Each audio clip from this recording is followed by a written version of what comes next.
Alright guys, hello, kamusta kayo? Another video lesson hatid sa inyo ng Sir Lupet TV. Simulan na natin. So ang topic natin ngayon is about calculating percentage markups, discounts, and VAT. So ano-ano ba yung mga yan? So tingnan natin dito sa ating lesson proper. Okay. So for example, eto, nandito tayo. Let's say magsha-shopping. Naranasan nyo na mag-shopping, di ba? So minsan makakita kayo ng 20% off, buy one get one. Merong VAT inclusive or 30% markup. So ano bang ibig sabihin ng mga bagay na yan? So linawin natin. Una, meron tayong tinatawag na percentage markup.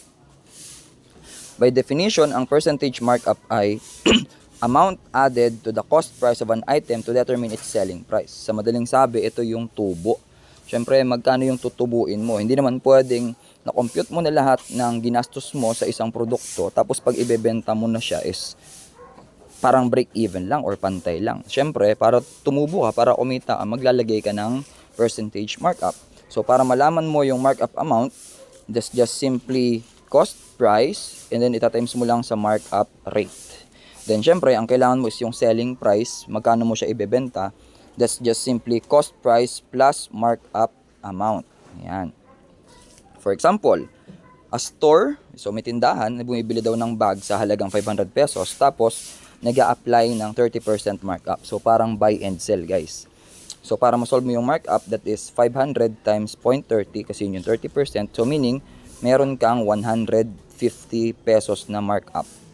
So, para makuha mo yung selling price, 50 plus 150, that is 650 pesos. So, paano naman yung percentage discount?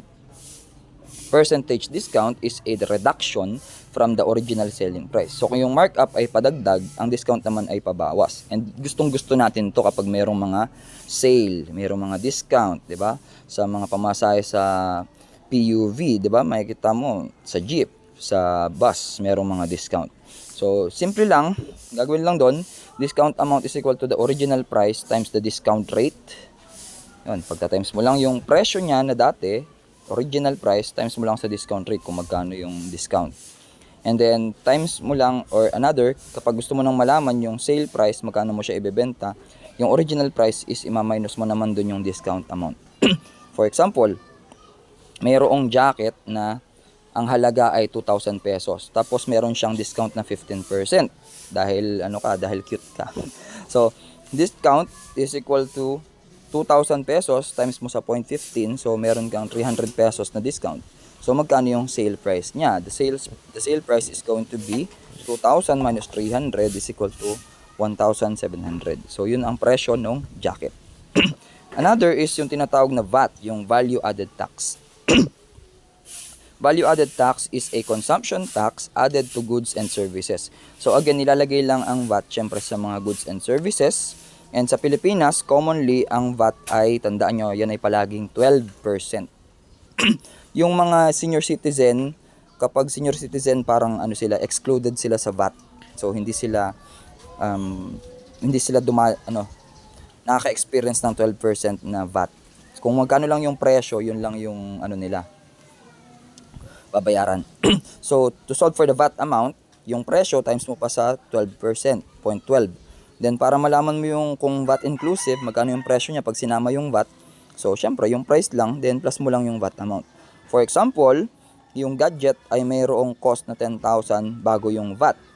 So, kumbaga, pag walang VAT, walang value added tax, yun yung presyo niya, 10,000. So, pag dinagdag mo na yung VAT, sosolve mo na yung VAT amount niya. So, 10,000 times 0.12, the answer is 1,200. So, para ma-solve mo yung VAT inclusive price, so meron kang 10,000 plus 1,200, the answer is 11,200. And syempre, may sasagutan din kayo. So, sagutan nyo to guys, itong number 1, number 2, and number 3. Sa number 1, meron daw store na bumibili ng t-shirt sa halagang 400 pesos.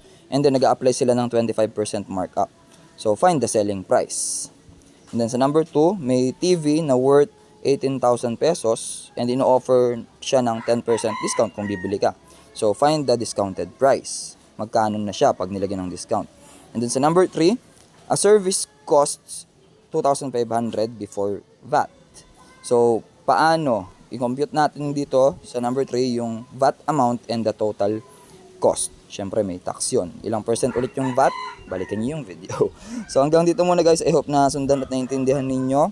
Subscribe to Sir Lipet TV and follow, syempre, like nyo yung video para masundan nyo yung mga susunod pa nating video sa General Mathematics.